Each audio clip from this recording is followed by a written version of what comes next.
الحمد لله وكفى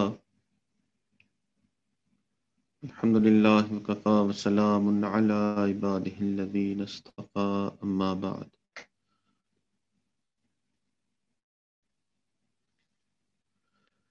پچھلے چند دنوں سے نسبت پہ گفتگو کی جا رہی ہے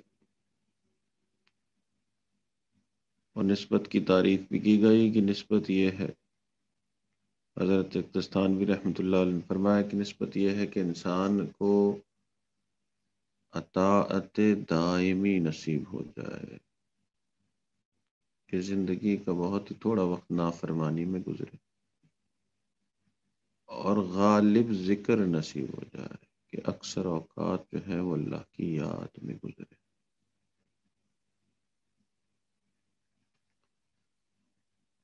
اور پچھلی چند مجلسوں میں ہم نے یہ بھی بیان کیا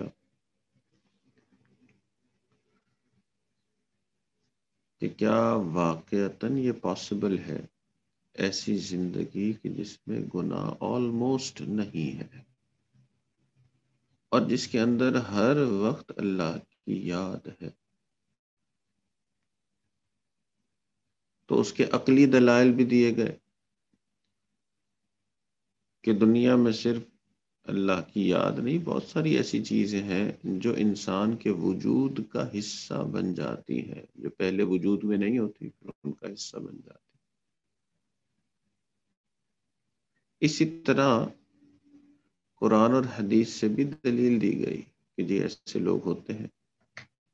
حدیث قدسی میں آیا کہ اللہ رب العزت کئی مرتبہ انسان عبادات اتنی کرتا ہے، اللہ تعالیٰ فرماتے میں وہ آنکھ بن جاتا ہوں جس سے وہ دیکھتا ہے۔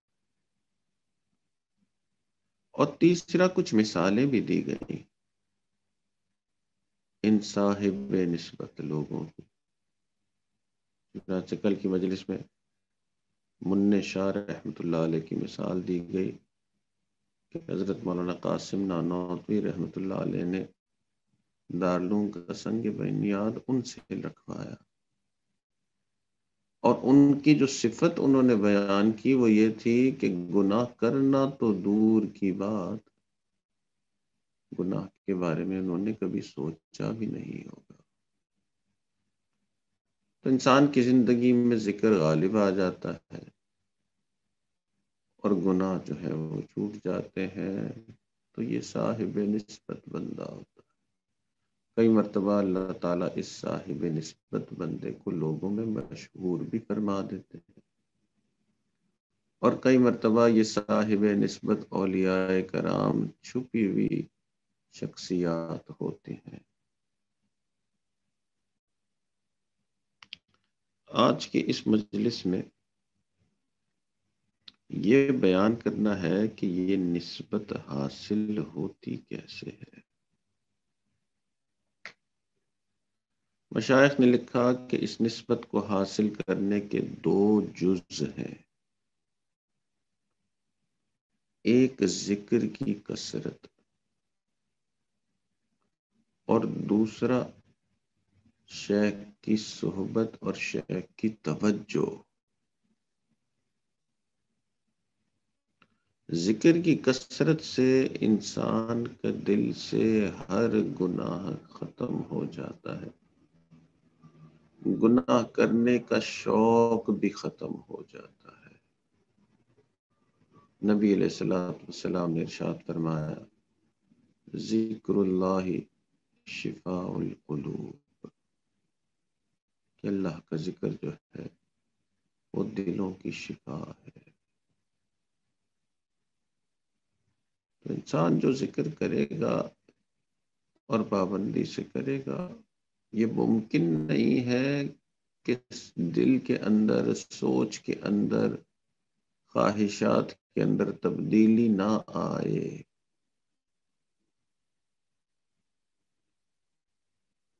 تو ذکر کرنے والا جو ہے اس کو یہ نسبت نصیب ہوگی، ذکر کے بغیر یہ نسبت ممکن ہی نہیں۔ یعنی کوئی سالک یہ کہے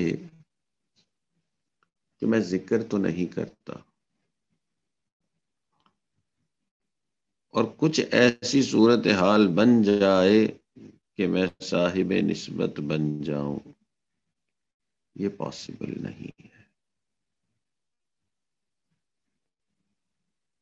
بلکہ نبی علیہ الصلوۃ والسلام نے فرمایا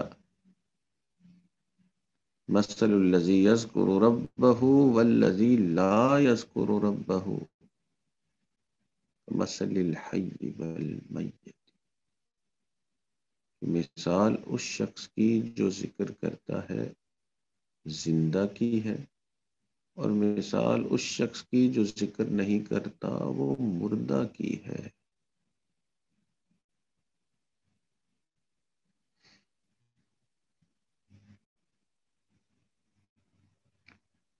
اب یہاں سے جو نبی علیہ الصلوۃ والسلام فرمایا کہ جو ذکر نہیں کرتا وہ مردہ ہے، اس سے مراد یہ نہیں کہ اس کو کوئی ظاہری موت آ جاتی ہے۔ دنیا میں اتنے لوگ ہیں جو ذکر بالکل نہیں کرتے، تو وہ کیا فوت ہوئے ہوئے ہیں؟ وہ فوت نہیں ہوئے ہوئے، ان کو ظاہری موت نہیں آتی بلکہ باطنی موت ہوتی ہے۔ جو ذکر نہیں کرے گا وہ گناہوں پہ جرت کرے گا،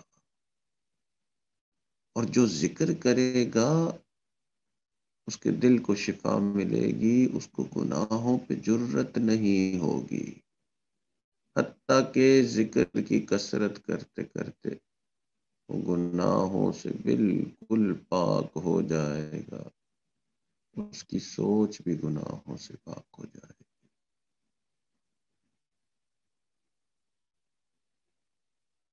سوال یہ پیدا ہوتا ہے، بہت سارے لوگ یہ سوال کرتے ہیں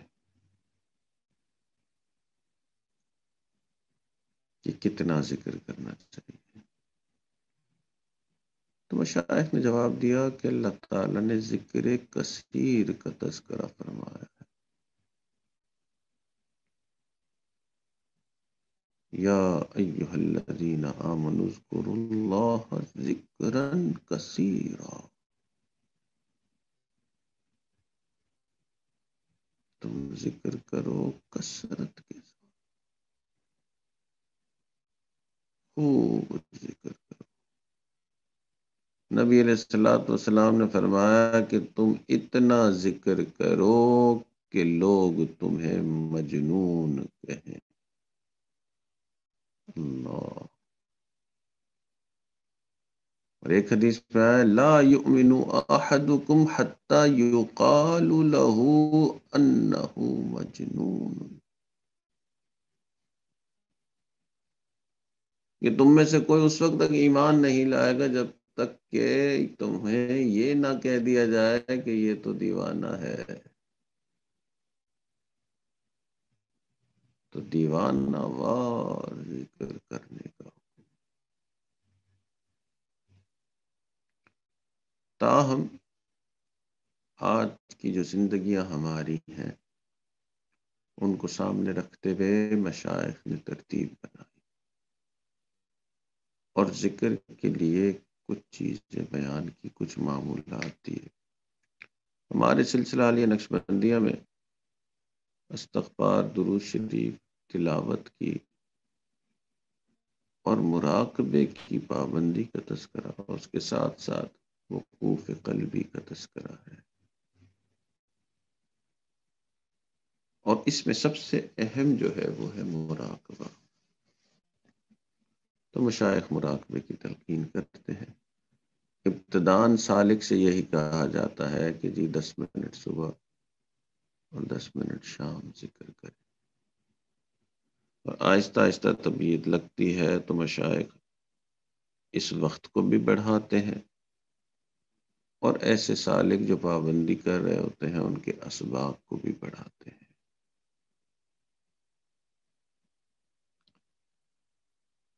ہمارے سلسلہ کے بزرگ گزرے حضرت مولانا حسین علی وہاں بچڑا والے رحمۃ اللہ علیہ، حضرت کے یہاں ذکر کی اتنی کثرت تھی کہ حضرت کی عشاء کی نماز کے بعد مراقبہ ہوتا جس کی کوئی اختتامی دعا ہی نہیں تھی۔ حضرت خود فرماتے ہیں کہ مراقبے میں بیٹھ جاتا اور ساتھی بھی سامنے بیٹھ جاتے، کوئی 1 گھنٹے بعد تک کے چلے جاتا تو کوئی 2 گھنٹے بعد چلے جاتا، کوئی ہمت والا 3 گھنٹہ مراقبہ کر کے چلے جاتا، حتیٰ کہ رات میں ایسا وقت آتا جب میرے سامنے کوئی بھی نہیں بیٹھا ہوتا۔ حضرت فرماتے ہیں کہ اس وقت میں تہجد کی نفلوں کی نیت باندھ کے کھڑا ہو جاتا۔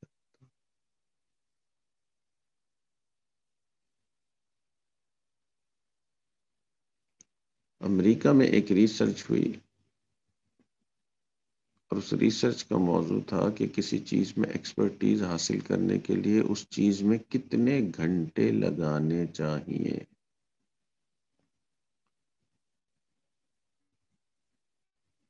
تو اس ایکسپرٹ نے کہا کہ جس چیز کے اندر انسان 1000 گھنٹے لگا دیتا ہے اس چیز میں وہ ایکسپرٹ بن جاتا ہے۔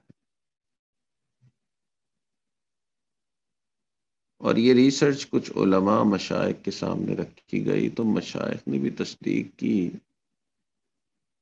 کہ اس نسبت کے اثرات حاصل کرنے میں بھی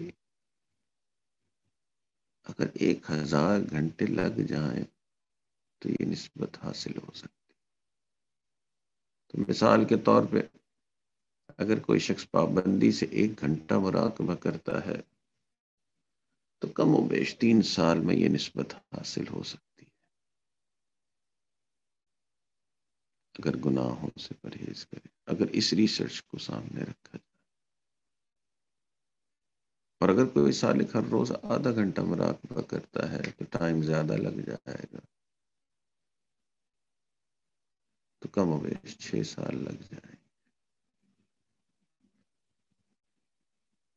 تو اس لحاظ سے اگر دیکھا جائے تو اگر سالک گھنٹہ مراقبہ کرنے کا معمول بنائے تو کافی کچھ بعید نہیں کہ 2-3 سال میں اللہ سے ایک گہرا تعلق قائم ہو جائے۔